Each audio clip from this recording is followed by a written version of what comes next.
Alléluia. Gloire à Dieu. Shalom, peuple de Dieu. Shalom, bien-aimés dans le Seigneur. Soyez tous salués dans le précieux, glorieux nom de notre Seigneur et Sauveur Jésus-Christ. Bien-aimé dans le Seigneur, tu te trouves dans des situations difficiles, compliquées, subtiles. Tu te dis qu'il n'y a plus d'issue. Mais lorsqu'on te dit que le Seigneur Jésus-Christ est une issue, donc il n'y a plus d'autre issue après le Seigneur Jésus-Christ. Le Seigneur Jésus-Christ est la parfaite des voies, il est le meilleur des meilleurs. Oui, tu t'interroges si certaines situations de ta vie, tu ne trouves pas de réponses. Des personnes t'ont découragé, d'autres même ont ébranlé ta foi. Mais retourne au Seigneur Jésus-Christ et incline-toi devant lui. Il te parlera. Il te parlera. Ne dis pas que non, Dieu ne te parle pas. Mon frère, ma soeur, Dieu te parle. Dieu parle à tout et chacun. Lorsque tu empruntes tes oreilles, lorsque tu marches sincèrement dans sa volonté, dans l'obéissance, Dieu ne s'éloigne pas de toi. Il nous a dit dans le livre d'Ésaïe que c'est nous qui nous éloignons de lui. Il n'est pas sourd pour nous entendre. C'est nos péchés qui l'empêchent de nous entendre. Bien-aimés dans le Seigneur, à chaque instant, nous devons nous approcher de Dieu. À chaque instant, nous devons nous approcher de Dieu. Dieu est bon, Dieu, il est merveilleux, il est excellent. Alléluia. Nous devons nous accrocher à lui, pas pour les choses de ce monde, mais pour les choses à venir, qui est le royaume céleste.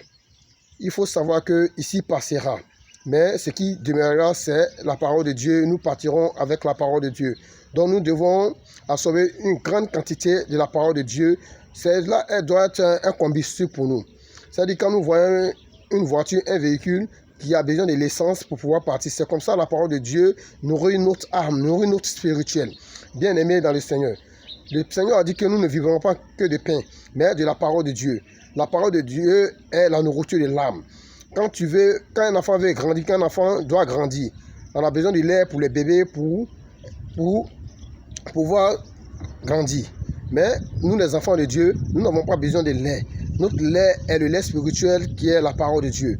Voilà pourquoi ce matin, je vais demander aux frères, je vais dire à un frère et à une soeur de s'accrocher à Dieu en faisant de la parole de Dieu ton combustible, en faisant de la parole de Dieu ton eau, ton souffle de vie. Alléluia. Parce que en lisant la parole de Dieu, Dieu te révèle beaucoup de choses. La parole de Dieu, derrière chacune des paroles de Dieu, c'est suivi d'une puissance bien-aimée dans le Seigneur. Derrière chacune des paroles de Dieu, il existe une grande puissance qui se manifeste. Et lorsque tu lis la parole de Dieu, lorsque tu médites la parole de Dieu, Dieu ouvre ton esprit. Oui, tu ne lis pas la parole de Dieu, la Bible, comme un livre de littérature. Mais c'est quelque chose, un livre qui fonctionne. C'est-à-dire qu'il vit en même temps dans le passé, dans le présent et dans le futur. Il fonctionne. C'est une parole de vie, une parole qui ne meurt jamais. Quand tu prends un livre d'histoire, le livre d'histoire, c'est déjà passé. Ça ne peut plus jamais revenir. Mais la Bible, par contre, elle vit jusqu'à dans le futur éloigné. Bien-aimé dans le Seigneur. Ce matin, je dis à un enfant de Dieu de prendre courage. Le Seigneur Jésus-Christ ne l'a pas oublié. Le Seigneur Jésus-Christ est là.